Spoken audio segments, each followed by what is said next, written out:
Hello बच्चों, welcome back to my YouTube channel Aakash Vidyapeeth. तो आज का लेक्चर बहुत ही इंटरेस्टिंग होने वाला है।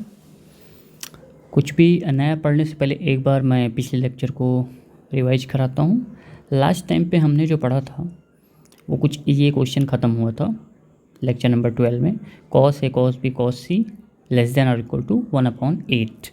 तो इसी के आगे मैं कंटिन्यू कर रहा हूँ। जो फर्स्ट टाइम आज का लेक्चर देख रहे हैं मैं उनसे यही कहना चाहूँगा कि इससे पहले के क्लासेस को, लेक्चर्स को ज़रूर देख लें, उसके बाद आज की क्लास को अटेंड करें। ठीक है, तो चलिए शुरू करते हैं। तो यहाँ पर बच्चों एक फार्मूला मैंने लिखा हुआ है। ये फार्मूला जो है ये काफ़ी हेल्पफुल रहेगा आपके लिए। ये जो पहला वाला फार्मूला लिखा है tan A + B + C, ठीक है। तो इसमें क्या है, tan A + tan B + tan C - tan A tan B tan C upon 1 - tan A tan B - tan B tan C tan A। ठीक है, इसका अगर आपको प्रूफ करने का मन करे तो मैं आपको हिंट दे रहा हूँ, आप खुद से प्रूफ करिएगा। आपको सिंपली क्या करना है, tan A + B का फॉर्मूला जो आपने पढ़ा है वो होता है tan A + tan B upon 1 - tan A tan B। ये जो सिंपल फार्मूला आपने पढ़ा था इसी का यूज करना है। बस क्या करना है, इसमें 3 टर्म हैं तो किसी दो को आप एक एंगल बना लीजिएगा। ठीक है, किसी दो को, और जहाँ पे वो एंगल यूज़ होगा A + B वहाँ पर फर्दर आप इस फार्मूले का यूज़ कर लीजिएगा।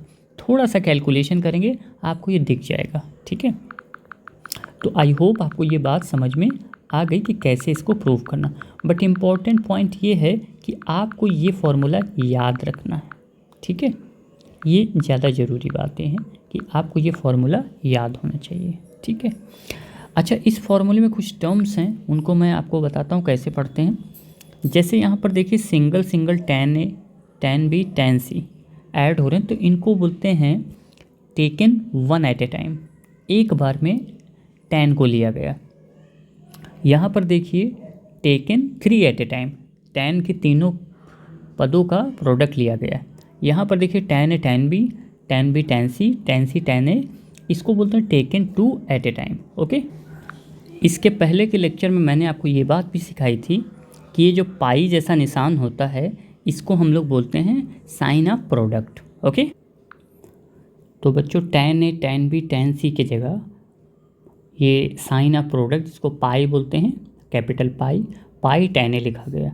सिग्मा का मतलब जोड़ा गया है, और नीचे sigma tan A tan B का मतलब दो tan A tan B को लेकर एक साथ जोड़ा गया है। ठीक है, अच्छा, इसी का एक जनरल फॉर्मेट भी होता है, ध्यान दीजिएगा। जनरल फार्मूला का मतलब कि अगर tan के अंदर कई सारे एंगल आ जाएं, tan के अंदर θ1 + θ2 + θ3 एंड सो ऑन θn, तो उस केस में हम लोग फार्मूले को कैसे फ्रेम करते हैं, तो उसके लिए आपको बड़ा सा फार्मूला नहीं याद रखना। मैंने उसके लिए क्या किया है, एक ऐसा ब्रैकेट बना के मैंने आपके सामने लिखा है S1 - S3 + S5 - S7 plus minus order चलेगा ऊपर ऑड नंबर में, और नीचे 1 - S2 + S4 - S6 ऐसे चलेगा इवन में। अब देखिए बच्चों, S1 क्या है उसको समझिए। S1 का मतलब है कि sum of tan of angles taken 1 at a time, एक एक बार में जो tan के एंगल्स को लेकर उनका योग किया जाए, जैसे कि tan A + tan B + tan C इस टाइप में। ठीक है, तो मैंने नीचे लिख भी दिया है। S2 का मतलब टेकन 2 एट ए टाइम। इसी तरीके से S3 का मतलब taken 3 at a time. S4 का मतलब टेकन 4 एट ए टाइम। तो आपको इस फॉर्मेट को ध्यान रखना है। कितना बड़ा भी फॉर्मूला अगर आ जाएगा आपके सामने लिखने के लिए, आप बड़ी आसानी से लिख सकते हैं। ओके, तो चलिए हम लोग आगे बढ़ते हैं नेक्स्ट। अब आज का जो टॉपिक है बच्चों वो है maximising and minimising, basically optimisation की प्रॉब्लम है। माने आपको ऐसा सवाल दिया जाएगा ट्रिग्नोमेट्री में जिसमें पूछा जाएगा कि इस त्रिकोणमिति का एक एक्सप्रेशन दे दिया जाएगा, एक व्यंजक दिया जाएगा, और आपसे कहा जाएगा इसका उच्चतम मान बताइए या न्यूनतम मान बताइए, मैक्सिमम वैल्यू बताइए, मिनिमम वैल्यू बताइए। ये सारी चीज़ें अगर पूछी जाती हैं तो उनके लिए कुछ पॉइंट्स है जो मैंने यहाँ पे लिख दिए हैं। मैं एक एक करके उसको पढ़ता हूँ, आप लोग उसको गौर से सुनिएगा और अपनी नोटबुक में नोट भी करते रहिएगा, ठीक है। तो सबसे पहली चीज़ है कि maximising and minimising by using the property of boundedness of trigonometric function. इसका मतलब हुआ कि हमें पता है कि त्रिकोणमितीय फलन जो होते हैं उसमें जैसे साइन की वैल्यू जो होती है वो -1 और 1 के बीच में रहती है। मैंने आपको इससे पहले लेक्चर में बताया भी था कि साइन की मैक्सिमम वैल्यू 1 होती है और मिनिमम वैल्यू -1, यानी साइन की वैल्यू हमेशा -1 से 1 के बीच में ही घूमती रहती है, ठीक है, इंक्लूडिंग -1 एंड 1। इसी तरीके से इस बात को समझ सकते हैं, मैंने लिख भी दिया है कि sine and cosine have bounded values between -1 and 1, ठीक है। और इसी तरीके से जो टैन होता है और कॉट होता है वो अनबाउंडेड होता है। क्यों अनबाउंडेड होता है? क्योंकि टैन की कोई फिक्स वैल्यू नहीं होती है एंड पॉइंट्स पे। टैन मैक्सिमम +∞ भी जा सकता है और मिनिमम में -∞ होता है। और आपको पता है -∞ हो या +∞, ये कोई नंबर नहीं होते हैं, इसलिए दोनों साइड से अनबाउंडेड रहता है। इसकी कोई बड़ी वैल्यू, अगर आपसे कोई कहे कि टैन की सबसे बड़ी वैल्यू बताइए तो आप नहीं बता सकते, या आपसे कहा जाए टैन की मिनिमम वैल्यू बताइए, वो भी आप नहीं बता सकते, ठीक है। इसी तरीके से कॉसेक और सेक की बात की जाए तो कॉसेक और सेक की जो मैक्सिमम वैल्यू होती है वो होती है हमारी 1 और -1, यानी greater than 1 and less than -1, ठीक है। ये आप टेबल देखोगे वहाँ से भी समझ जाओगे। और चौथा पॉइंट जो लिखा है कि साइन स्क्वायर की वैल्यू होती है 1 से छोटी और बराबर और 0 से बड़ी या बराबर। इसी तरीके से कॉस के केस में भी कॉस की वैल्यू जो होती है वो 1 से छोटी या बराबर, कॉस स्क्वायर की वो 0 से बड़ी या बराबर। टैन स्क्वायर में क्या होता है कि इसकी वैल्यू 0 से बड़ी या बराबर होगी और कहाँ तक जाएगी? इन्फाइनाइट तक जाएगी। सेक स्क्वायर की जो वैल्यू होती है वो 1 से सदैव बड़ी या बराबर होती है और कहाँ तक? इन्फाइनाइट तक, ठीक है। इसको 2-3 बार आप रीड करिएगा और कुछ पुराने लेक्चर्स में जो वैल्यूज़ हैं उनको देख लीजिएगा तो आपको समझ में अच्छे से और आएगा, क्योंकि मैंने सारी चीज़ें आपको पहले से बता रखी।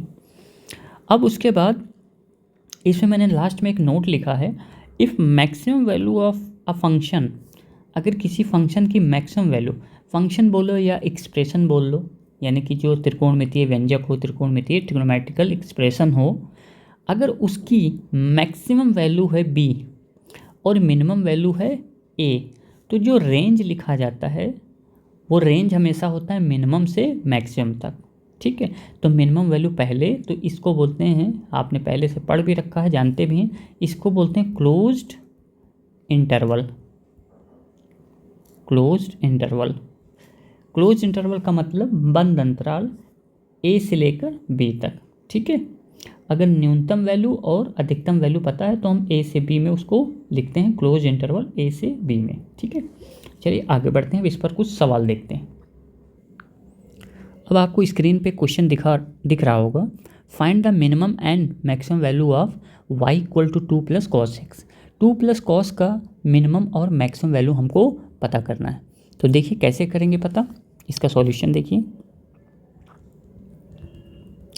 जैसा कि हमको पता है पहले से, क्या पता है कि cos x जो होता है यानी cos, इसकी वैल्यू 1 से छोटी या बराबर और -1 से बड़ी या बराबर होती, ठीक है। ये बात हमको पहले से पता है। अब आपको यहाँ पे जो एक्सप्रेशन दिख रहा है इसमें 2 + cos x है। कितना है? 2 + cos x।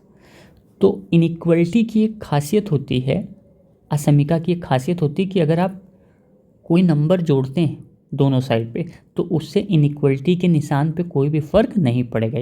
माने अगर ये लेस देन है तो ये लेस देन और इक्वल टू ही रहेगा। जैसे मैं आपको थोड़ा सा यहाँ ब्रीफ इनइक्वलिटी के बारे में आइडिया दे देता हूँ। इनइक्वलिटी के बारे में हिंदी में बोलते हैं इसको असमीका, असीमिका या असमीका व्हाटएवर।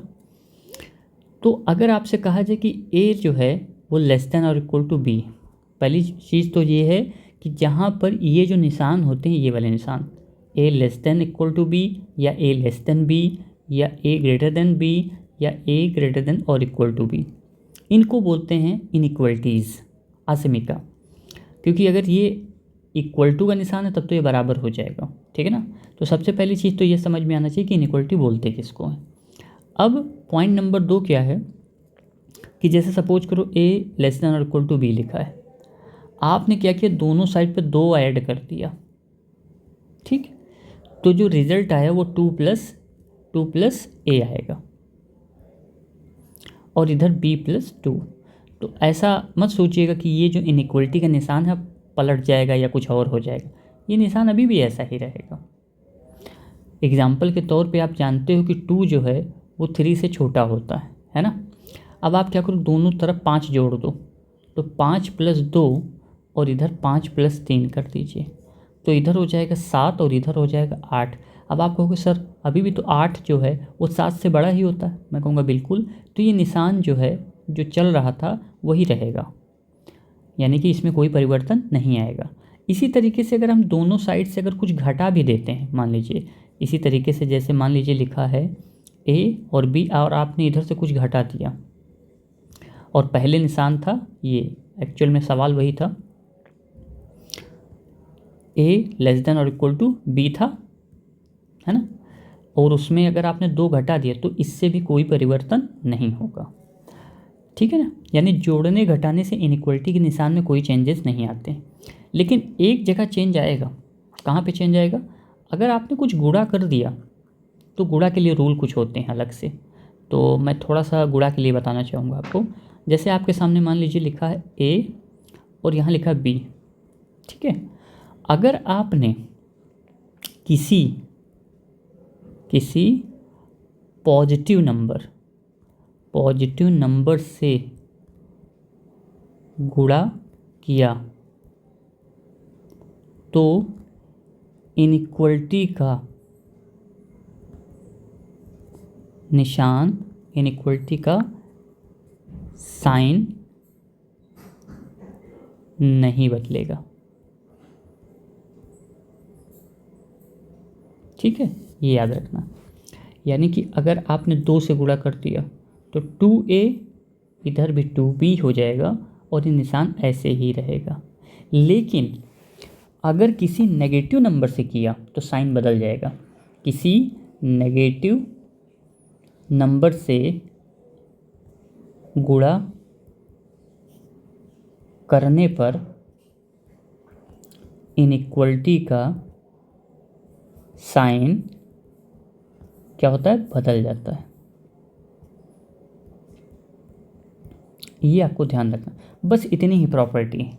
इसी तरीके से भाग का भी नियम यही होता है कि अगर पॉजिटिव नंबर से भाग करते हैं तो कोई टेंशन की बात नहीं, लेकिन अगर नेगेटिव नंबर से भाग कर दिए तो टेंशन की बात है, माने इनइक्वलिटी बदल जाएगी फिर, ठीक है। तो यही था। अगर मान लीजिए -2 से गुणा करेंगे तो -2, अब ये ग्रेटर देन और इक्वल टू -2 भी हो जाएगा, ठीक है। यही कहने का मतलब था। तो चलिए अब आते हैं अपने एक्चुअल क्वेश्चन पे। कॉस की जो वैल्यू होती है वो 1 और -1 के बीच में होती है। हमको यहाँ पर चाहिए 2 प्लस cos x, तो ऐसा करते हैं दोनों साइड पे 2 ऐड कर देते हैं, यानी एडिंग 2 बोथ साइड्स। हर जगह आपको 2 जोड़ना पड़ेगा, तो जोड़ दीजिए। -1 प्लस 2 लेस देन और equal to 2 plus cos x greater than था और ये लेस देन और इक्वल टू 1 प्लस 2, तो 2 प्लस cos x, ये लेस देन और इक्वल टू होगा 3 के और ये होगा 1 के।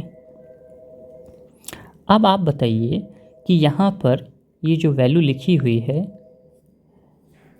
2 प्लस cos x, इसकी मैक्सिमम वैल्यू कितनी है, इसकी मैक्सिमम वैल्यू है 3 और मिनिमम वैल्यू कितनी है 1। इसका मतलब अगर आपसे कहा जाए कि इसकी मैक्सिमम वैल्यू, तो maximum value of y is equal to 3 and minimum value कितनी होगी, ये हो जाएगी 1। ओके, आगे बढ़ते हैं, नेक्स्ट क्वेश्चन पे आते हैं। अगला क्वेश्चन काफ़ी अच्छा क्वेश्चन है, तो चलिए इसका सॉल्यूशन देखिए।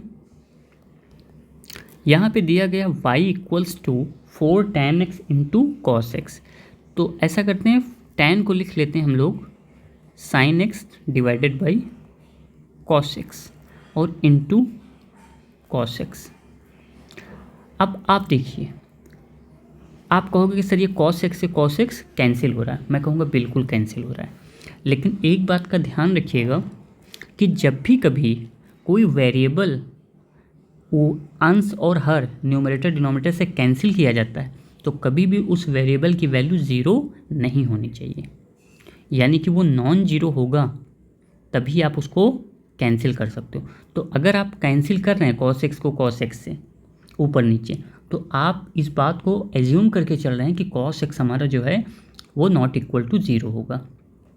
इसका ये सीधा सीधा मतलब निकल के आ रहा है कि एक्स की वैल्यू कभी भी plus minus pi by two या प्लस माइनस 3π/2 इस तरह की वैल्यूज़ नहीं आनी चाहिए, क्योंकि आप जानते हो कॉस 90 की वैल्यू ज़ीरो होती है, कॉस माइनस 90 की वैल्यू भी ज़ीरो होती, कॉस 270 की वैल्यू ज़ीरो होती।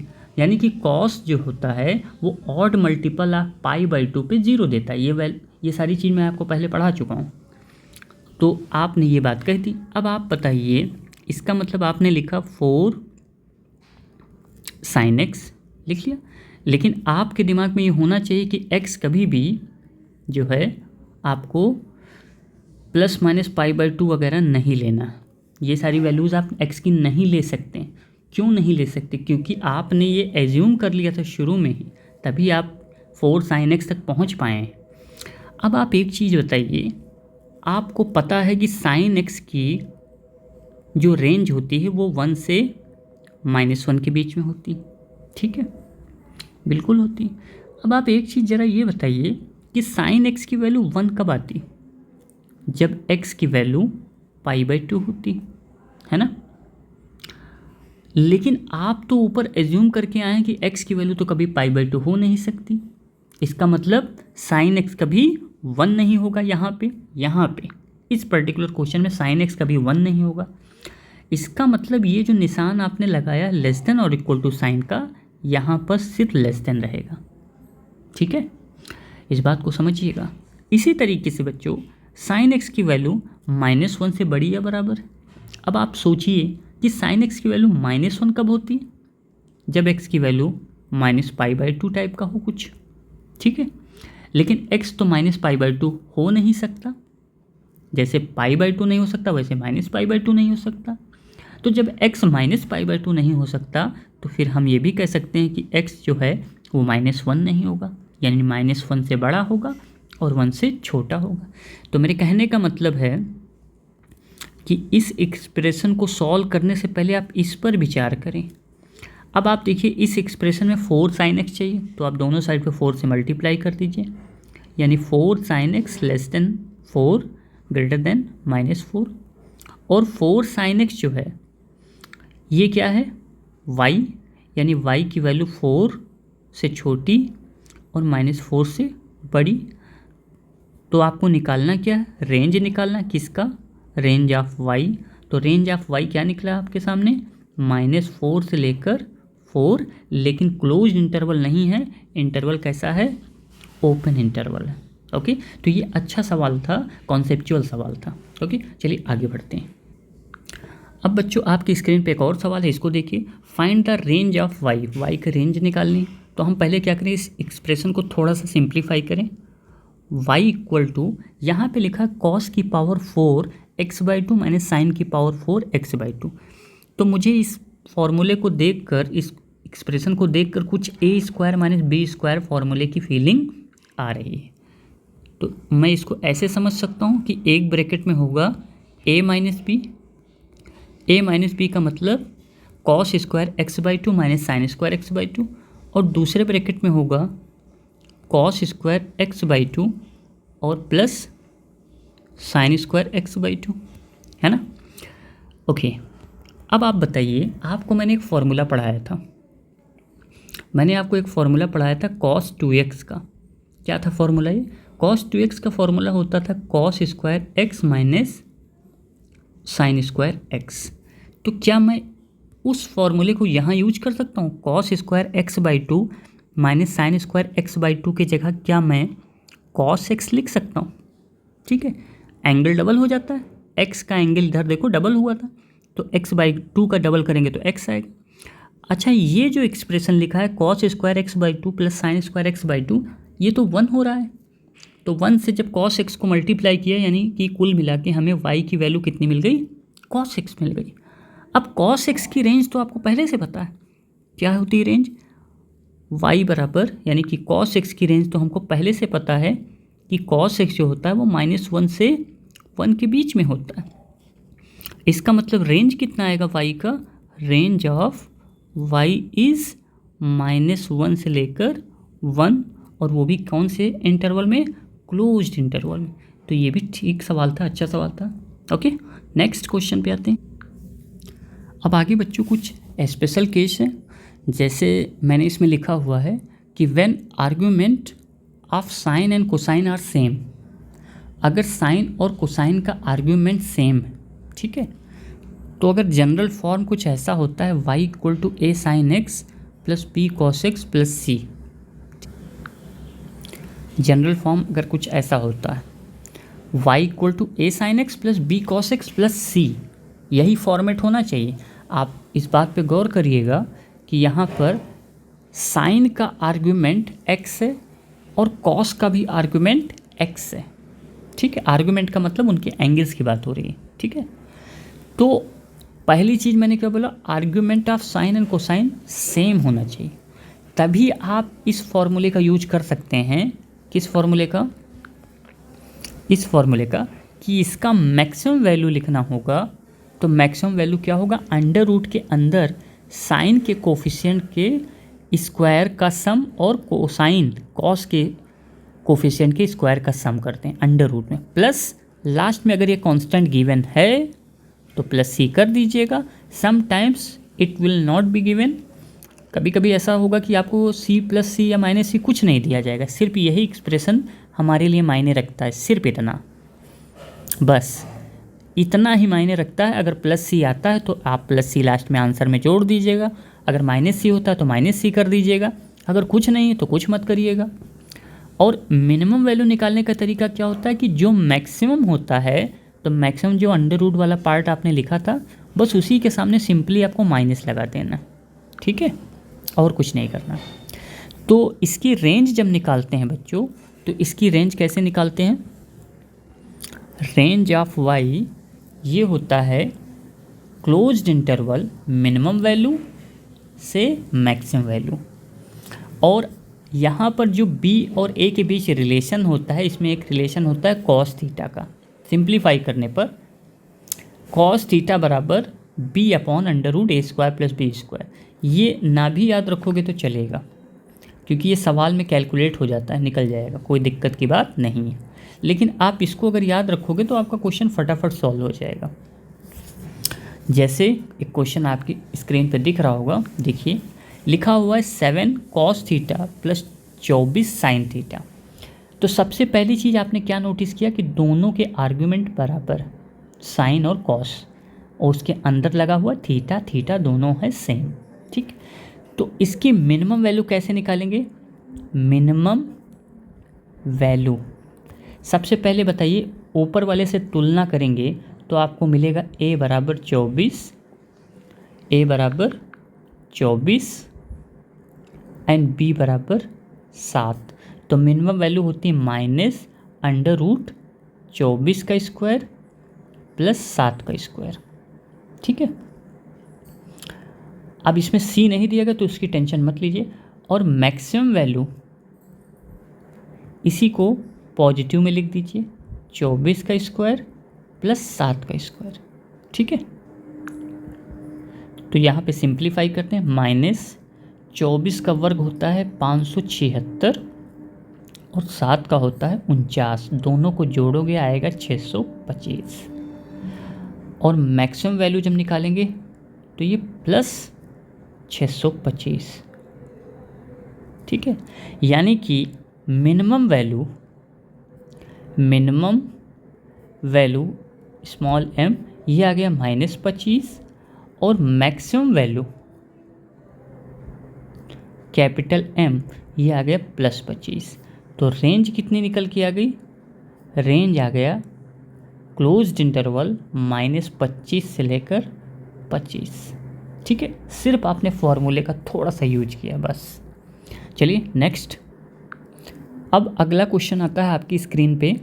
यहाँ पे दिया गया y equal to sine square और कुछ एंगल है, फिर माइनस साइन स्क्वायर, फिर दूसरा कुछ एंगल। Find range of. अब हर बार आपको एकदम पकी पकाई खिचड़ी नहीं मिलेगी कि एकदम सिंपल फार्मूले पर और आपने तुरंत रख दिया, थोड़ा दिमाग भी लगाना पड़ सकता है आपको। तो जैसे इसको आपने इस क्वेश्चन को देखा तो आप पॉज करके थोड़ा ट्राई कीजिएगा।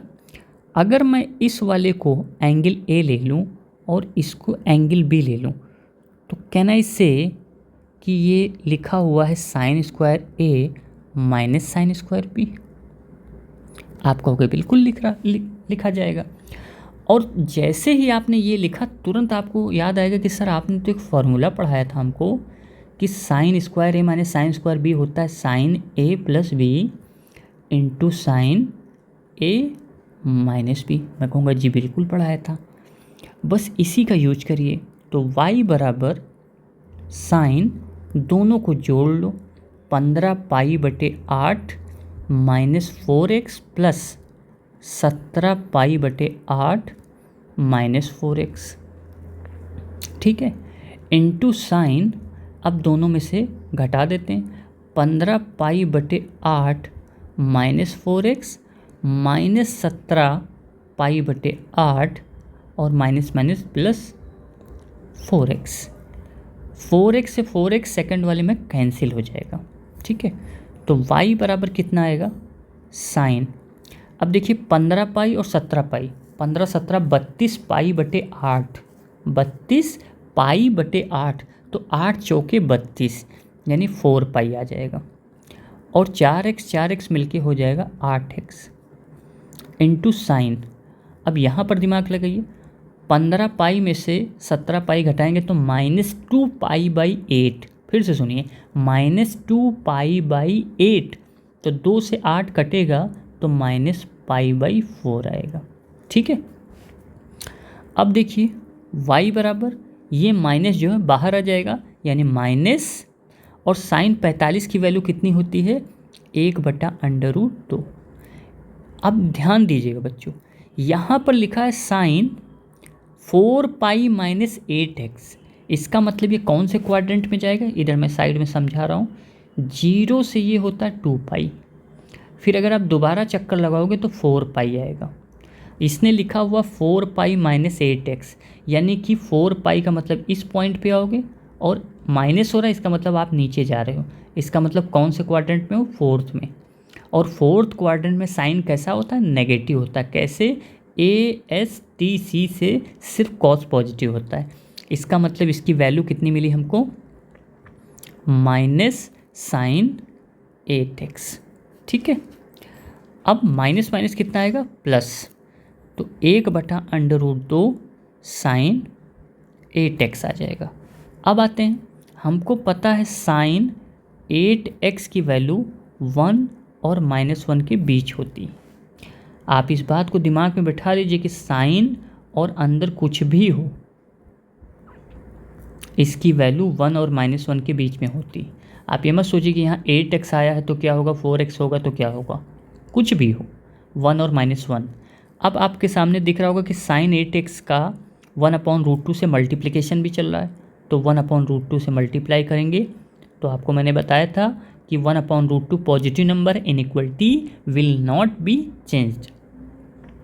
तो ये आ जाएगा 1/√2 और ये आ जाएगा -1/√2।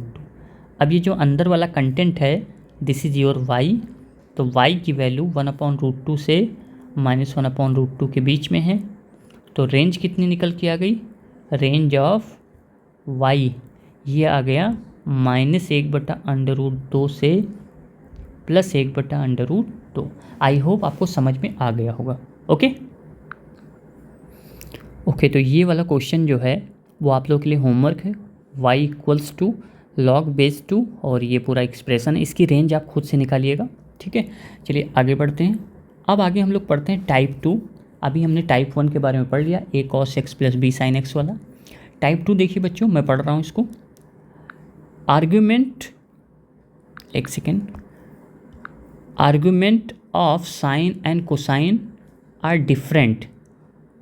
अगर कहीं भी आपको साइन और कॉस के आर्ग्यूमेंट अलग अलग हों, माने एक अगर x है, दूसरा 2x है, 3x है, वगैरह वगैरह, या एक क्वाड्रेटिक एक्सप्रेशन दिया हो साइन या कोसाइन में, ठीक है, गिवन, माने quadratic equation given, then make a perfect square in sine and cosine and interpret. तब आप क्या करेंगे, एक क्वाड्रेटिक इक्वेशन बना के और फिर उसके बाद उसको जो है सॉल्व करने की कोशिश करेंगे। तो स्टोरी अभी आपको ज़्यादा नहीं समझ में आई, कोई बात नहीं, क्वेश्चन के माध्यम से पकड़ेंगे हम लोग। क्वेश्चन देखिए क्या दिया गया आपको, y इक्वल टू दिया गया cos 2x plus 3 sin x। अब आप देखिए, आपने अभी जो टाइप 1 में पढ़ा था कि a sin x plus b cos x, दोनों का आर्ग्यूमेंट सेम था। यहाँ पर 2x है और x है, तो आप उस फॉर्मूला जो है, जो अभी आपने सीखा था, उसको अप्लाई नहीं कर सकते हैं। यहाँ पर टाइप 2 में हम लोग जाएंगे। क्या करें, कुछ नहीं समझ में आ रहा है तो हम लोग क्वाड्रेटिक इक्वेशन बनाने की कोशिश करेंगे। क्वाड्रेटिक कैसे बनाएंगे, साइन में क्वाड्रेटिक बनाएंगे। तो यहाँ पर हमारे पास साइन है, ठीक। अब cos 2x के जितने फॉर्मूले आपने पढ़े हैं उसमें से वो फॉर्मूला यूज करना है जिसमें साइन जो है, सिर्फ साइन क्वाड्रेटिक में आता है। तो आपको याद आ रहा होगा, फॉर्मूला होता था 1 - 2 sin square x plus 3 sin x, ठीक है, y बराबर। अब इसमें क्या करें, इसमें दिमाग लगाइए। इसमें ऐसा करते हैं कि 1 इस पूरे में से माइनस कॉमन ले लो, तो अंदर आएगा 2 sin square x minus 3 sin x, ठीक है, ये अंदर आ गया। अब परफेक्ट स्क्वायर बनाने के लिए हम लोग क्या करते हैं, ये साइन में क्वाड्रेटिक है, साइन स्क्वायर है फिर साइन है, जैसे ax स्क्वायर प्लस bx होता तो x में क्वाड्रेटिक होता था, यहाँ साइन में। अब साइन का गुणांक कितना है, 3, 3 का आधा करिए, पूर्ण वर्ग बनाना है परफेक्ट स्क्वायर में। यही तरीका होता है कि साइन x का गुणांक है 3, उसका आधा करिए 3/2, उसका वर्ग करिए, तो 3/2 का वर्ग कितना होगा, उसका आधा होगा 3/2, 3/2। लेकिन एक सेकंड, यहाँ पर देखिए एक हम लोगों ने यहाँ पे छोटी सी एरर की है, जस्ट अ सेकंड। हाँ, पूर्ण वर्ग बनाने के लिए हमें क्या करना होता है, साइन स्क्वायर यानी जो एक्स स्क्वायर है तो उसका गुणांक भी हमको 1 रखना होता है। तो मैंने माइनस नहीं कॉमन लिया, माइनस कॉमन लिया, लेकिन -2 लेना चाहिए था, तो -2 मैंने खींच लिया बाहर, ठीक है। अब -2 बाहर निकल गया तो अंदर आया sine square x minus 3/2 sin x, okay.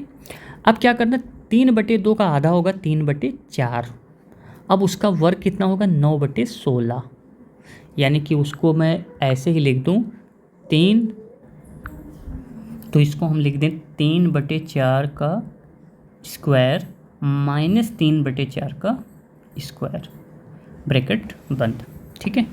अब यहाँ पर परफेक्ट स्क्वायर बनाएं, 1 - 2, ये देखिए इन तीनों पदों में परफेक्ट स्क्वायर बन रहा है। कैसे, ये लिखा है साइन एक्स माइनस 3/4 का स्क्वायर और माइनस 9/16, ठीक है। अब इसका ब्रैकेट अगर ओपन करें तो ये y बराबर लिखा हुआ है 1 - 2 साइन एक्स माइनस 3/4 का स्क्वायर प्लस 2 से 16 कटेगा क्योंकि ब्रैकेट खोलेगा, माइनस माइनस प्लस, ये लिखा है 9/8। अब ये 1 और 9/8 को एक साथ सेटल कर लो, तो ये आ जाएगा 8 कम 8 और 9 17, ये लिखा है 17/8 माइनस 2 साइन एक्स माइनस 3/4 का स्क्वायर।